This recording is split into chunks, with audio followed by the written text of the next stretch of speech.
Everyone knows our city is running out of water, and everyone is worried about it. Let me just offer a prayer of repentance on behalf of our city. And when pastors show up to city council to pray for rain, you know things are bad. We call upon the God of creation that you would open the heavens, Lord, and fill our watershed. Everybody is pointing fingers. I'm so sick of this area being sacrificed to the highest bidder. I heard earlier that the reason we haven't moved on water supply projects is greed, and I would disagree with that. And I'm worried about our ratepayers. I'm not worried about the industry. They got lots of money. We did something. The majority of this council did something. The fact that every 2 years we have a new council, basically. I'm going to ask whoever's laughing to please stop.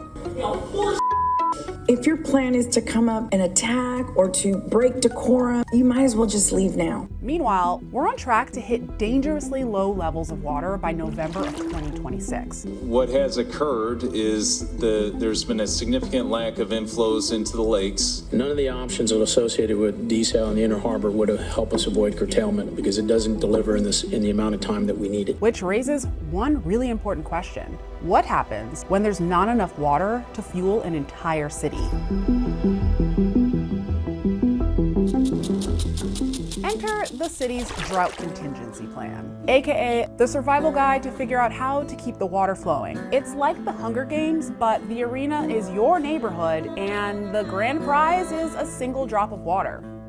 So this contingency plan rolls out in 4 different levels. Level 1 is kind of like a polite tap on the shoulder from the city. Hey, maybe don't power wash your driveway today. Now, level 2 is a mild inconvenience, like fewer lawn watering days. Level 3, that's where we're at now, where residents are dropping F-bombs on leadership and people are getting arrested. There's no profanity, and we explain that. Don't touch me. I'm not resisting. I'm standing here. It's not my fault. You're competent.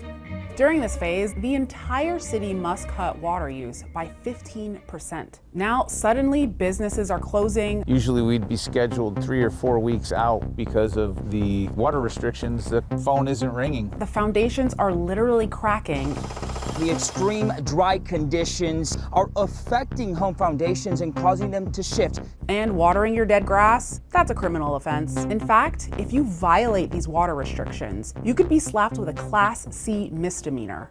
Level 4 is the final act, but it's not actually called level 4 because that would make sense. It's actually called water emergency. And that means everyone, small businesses, residents, and industry alike, have to cut water by 25%. Now, if folks don't cut back, things are about to get real dramatic. Picture Mad Max, but people are fighting over Dasani water. No, but seriously, a sugar mill in Texas has already shut down because of severe drought. And our neighbors in Beeville recently declared a local state of disaster. Now, if that doesn't land, imagine what we would look like as a city if we were a mix of Flint, Michigan, and the Detroit auto industry.